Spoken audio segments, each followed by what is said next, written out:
the capacity to be a hero or an anti-hero. I've loved all of that complexity. I auditioned for Thor over a quarter of my life ago. I remember thinking I should probably do some exercise because Thor is a very athletic character, so I did that. Did my camera test and put on the blonde wig and swung the hammer and had a go. For Outland! But I do remember on the piece of paper that I signed, it said the role of Thor/Loki. I thought, okay. Long story short, Chris Hemsworth is definitive in the role of Thor. I certainly think so. And the right decision was made on that day. I'm very glad that it went the way it went. What am I? You're my son. What more than that?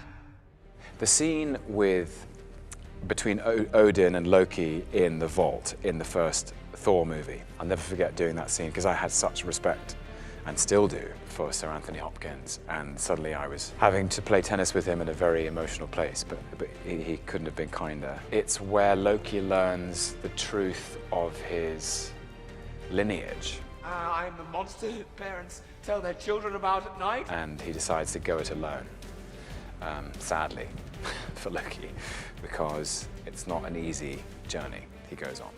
I said...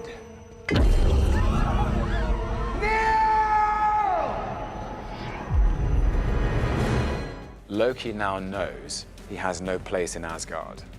He doesn't belong there, and he wants no part in it. So he's gone down to Midgard, as they call it, to Earth. And the line is, it's the unspoken truth of humanity that you crave subjugation. The bright lure of freedom diminishes your life's joy in a mad scramble for power. You were made to be ruled. It's about as bad as it gets. But the Avengers are there to stop him. I am a god, you dull creature, and I will not be bullied by that. What is it like to be Hulk smashed? I think the smash starts in the middle of that line. I am a god, you dull creature, and I will not be bullied by an animal. And I had a piece of wire tied to my ankle, and there was a mat on the floor which was out of shot, and 3 of the strongest stunt guys holding the wire at the other end behind the camera. The experience of being yanked out of frame was one I will not forget in a hurry. Puny god. For about 2 years after that, I couldn't go through airports anywhere in the world without somebody kind of going, "Hey, Mr. Loki, I love it when you get Hulk smashed," and they would do the whole thing, and so it became, a bit of a thing, in a fun way. Have you come to gloat? To mock? Loki, enough. No more illusions.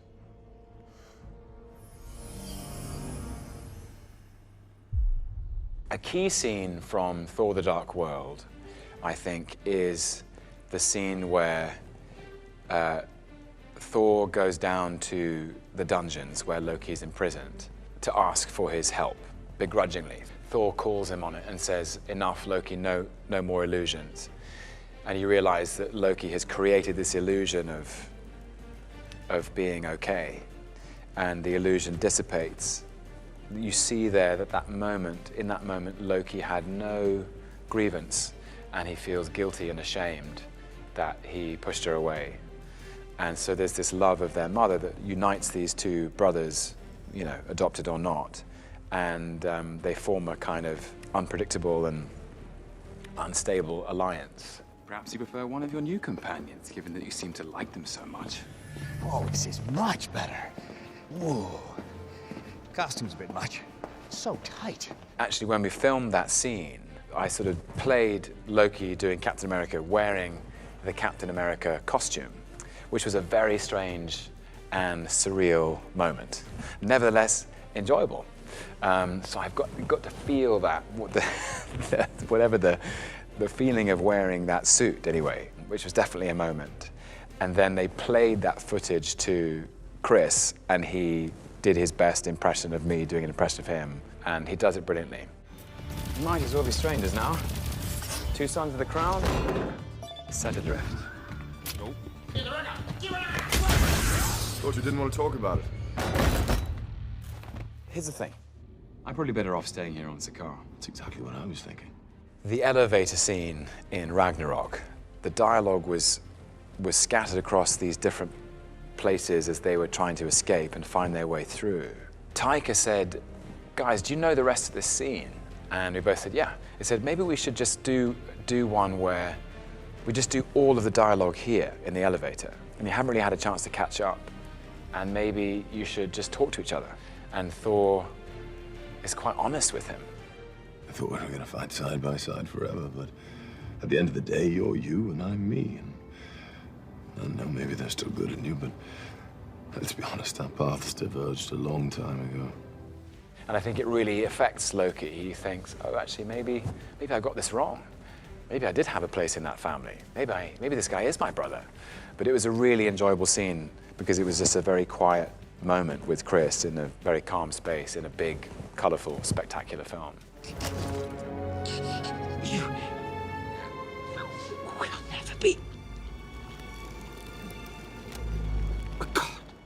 Joe and Anthony Russo had said, this is one of the most important scenes in the film because it will help us, the audience, understand. If Thanos can take Loki out, he can take anyone out. And he does. The redemption of Loki as a character was achieved in that moment of sacrifice and catharsis. Risk his life to save his brother and call himself an Odin's son. And I saw this sort of perfect closure in a way. Prince of Asgard. Odin's son. And I remember Josh Brolin could not have been sweeter. He was so generous and walked into a room and he turned around and saw me come in and just broke into this big wide smile and opened up his arms and enveloped me in a big hug and said, I'm sorry, man. If it's all the same to you, I'll have that drink now. All right, get him on his feet. And I'll stand around posing up a storm later.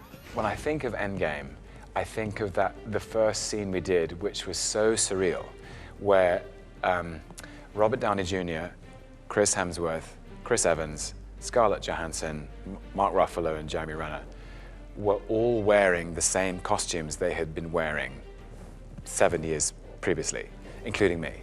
And we were in the same set, and we were all scratching our heads going, is this what's happened? Am I in Back to the Future too? I think the Hulk can't fit in the elevator. He smashes through the door on the ground floor in the lobby.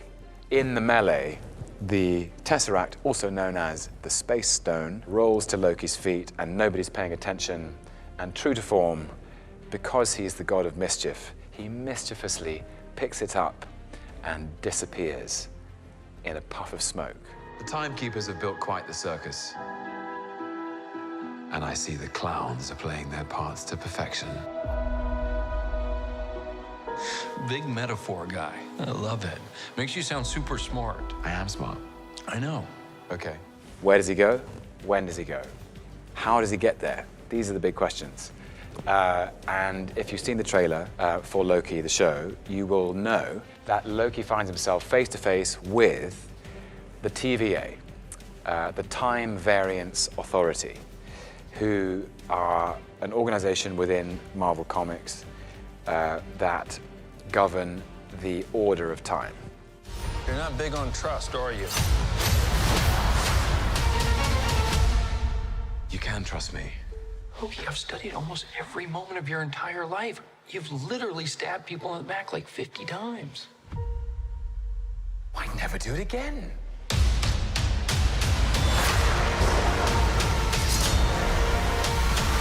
I suppose Loki picking up the Tesseract in Endgame might have caused some concern. It is very exciting.